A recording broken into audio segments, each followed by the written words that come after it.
Greetings, and here from our devotion today, and it's titled "A Mighty Project" by Angus Buchan. The Bible in 366 Days for Men.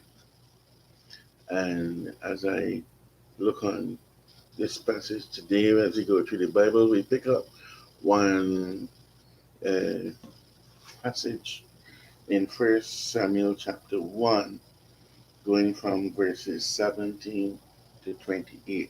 First Samuel chapter 1, verse 17 to 28, using the New Living Translation.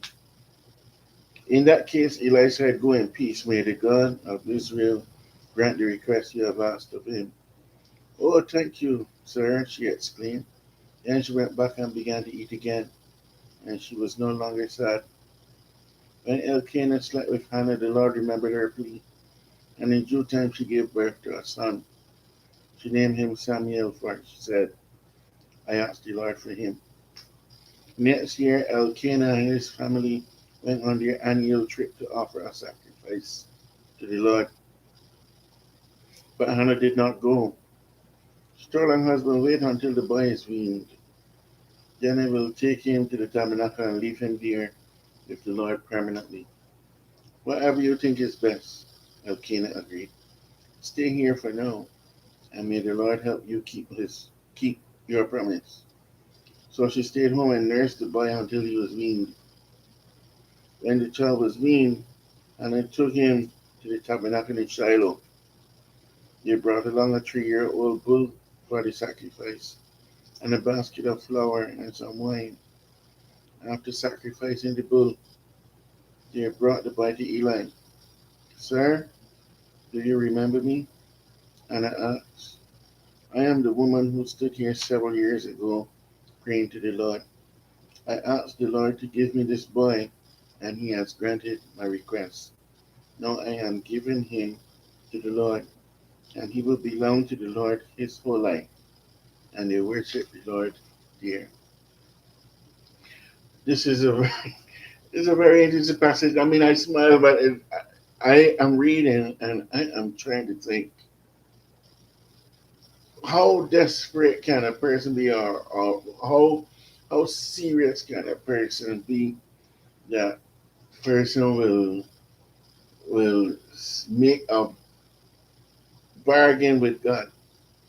She was under so much pressure, peer pressure, we call it. She was the first wife of Elkanah. He also had Peninnah. Peninnah was having children after children after children, and Hannah was barren. She wasn't able to get pregnant, and even though Elkanah assured her of his love for her, she was feeling unfulfilled. She didn't think that she was doing all she could, that she was um, at her full potential as a woman, because she couldn't be a child for her husband. And the over there putting a wife number two was there just dropping them like cakes out of the oven. And this, you know, when we have um, people around us, it comes almost like a competition. And when we have this kind of, we look over there, we see this person doing well. We look over here, we see this person doing well, and we ask ourselves, well, what's wrong with me? What's happening with me? And so I don't know if you could put yourself in that situation. So she went into the temple, and it was so much to bear. She said to God, "I just want you to give me a child. I just want you to let me produce one, so that I can show my husband that I could produce a child, and stop this woman, Pina, from pressuring me, teasing me, nagging me every time, boasting on me because she can have a child, and I can't have a child with my husband who I love." And Eli saw her in the temple, and he said, "Like, are you drunk? Because you just here whispering me, you're not saying anything." But this was a private request, private petition, a secret contract promise to God. And what amazes me about this when I was reading it is the fact that she kept the promise. And the husband agreed. Here he has a son for his beloved wife, and the wife promised to give the son to the temple, to the Lord, forever. So he will not have any good times growing up with the boy and say, "Here's my son."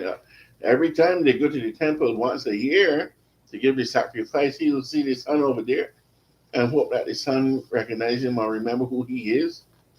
But I guess it was different back in those days, But she promised and she gave uh, Samuel to Eli.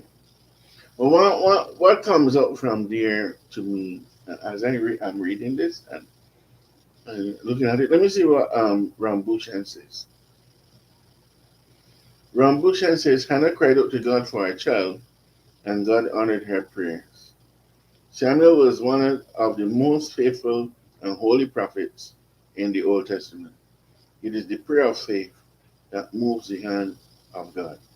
So we see that the boy Samuel grew up to be a good priest and prophet, and we see where his origin came from.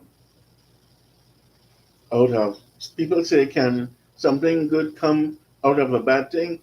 Well, here's an example for us. Yes, something good. And he was a very powerful prophet. In fact, Angus Buchan entitles the devotion a mighty prophet. And we thank God for the work that he did. In fact, we know that he was the one that went to anoint King David after God was displeased with Saul. We do not know how our lives will turn out. We do not know when we see a little baby the future. But we know that once God is in the midst, that great things can happen. And that story indicates to me the power of prayer and the fact that God can answer prayer in his time. We regret that she was going through difficulty, not being able to have a child. We regret that she was being teased by Penina. But her story shows us that even when we are close to God, even when we believe in God, we struggle. We struggle. And God sees the struggle. God hears the struggle because it says, when in verse 19, when Elkanah slept with Hannah, the Lord remembered her plea. And this is where I leave you on today. The fact that God hears our prayer. He remembers our petition and he will answer. So I don't know what your cry may be today, what your situation may be. I know a few that I have for myself. I invite you, as I remind myself, to bring these things to God. Nobody else has to hear the cry.